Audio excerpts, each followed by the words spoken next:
नमस्कार, मी निशा वाकणकर. आज आपण बनवत आहोत खमंग ढोकळा रेसिपी. तर सामग्री घेऊया. 2 वाटे बेसन पीठ, 2 वाट्या आंबट असलेलं दही आणि 1 वाटा बारीक रवा म्हणजे सुजी.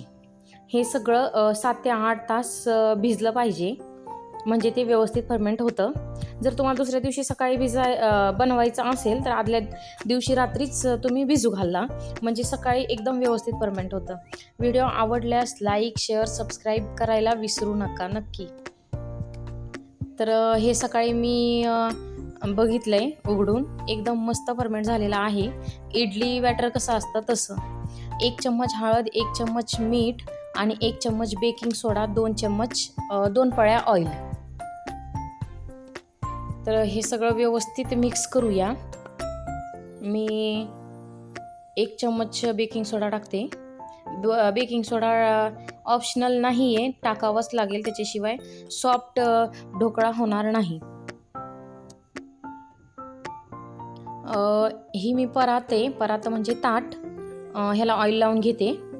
हे म्हणजे असं पसरट आणि व्यवस्थित होतं ह्याच्यामध्ये, त्यामुळे मी हे भांडं निवडलंय.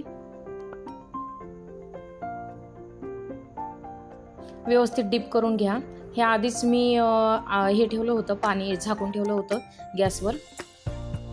आता आपण त्याच्या तडक्याची तयारी करूया. थोडीशी कोथिंबीर आणि मिरच्या आणि कढीपत्ता हे एकदा चेक करून घेऊया. व्यवस्थित झालेलं आहे ते. थंड झाल्यावर एकदम व्यवस्थित होऊन जातं ते. थोडंसं काढताना चिकटच दाखवतं ते. 15 ते 20 मिनटं ठेवा तुम्ही गॅसवर, स्लो गॅसवर. आपण तडका देऊयात. मोहरी टाका, भरपूर मोहरी टाका, मिरच्या टाका, कढीपत्ता टाका. व्यवस्थित भाजू द्या. मोहरीने छान चव येते, राईने. आणि अर्धी वाटी साखर टाकली आहे मी आणि 1 ते 1.5 ग्लास पाणी टाकलंय. त्याला छान उकळी आली की मग ते थंड झाल्यानंतर आपण ह्याच्यावर टाकणार आहे. हे बघा, मी उलटून घेतला आहे. कसं स्पंजी केकसारखा हे झालेला आहे, बेस झालेला आहे याचा तयार. कट करून घ्या तुमच्या अकॉर्डिंग, तुम्हाला कसा शेप द्यायचा आहे तसा. मोठ्या मोठ्या पीसेस ठेवा त्याच्या. किती सॉफ्ट झालेला आहे बघू शकता तुम्ही. एकदम परफेक्ट रेसिपी आहे. 100% सॉफ्ट आणि 100% दुकानासारखाच परफेक्ट होईल, ही मी गॅरंटी देते. मी नक्की ट्राय करा तुम्ही पण. खूप छान लागतो चवीला.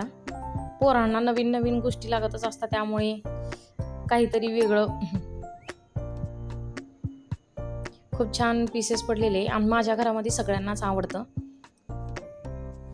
त्यामुळे मी 15 दिवसातून 10 दिवसातून एखाद्या वेळेस असतंच.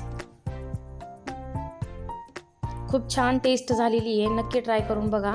आणि व्हिडिओ आवडला असेल तर सबस्क्राईब करायला विसरू नका, कारण पुढच्या व्हिडिओचं नोटिफिकेशन तुम्हाला भेटणार नाही.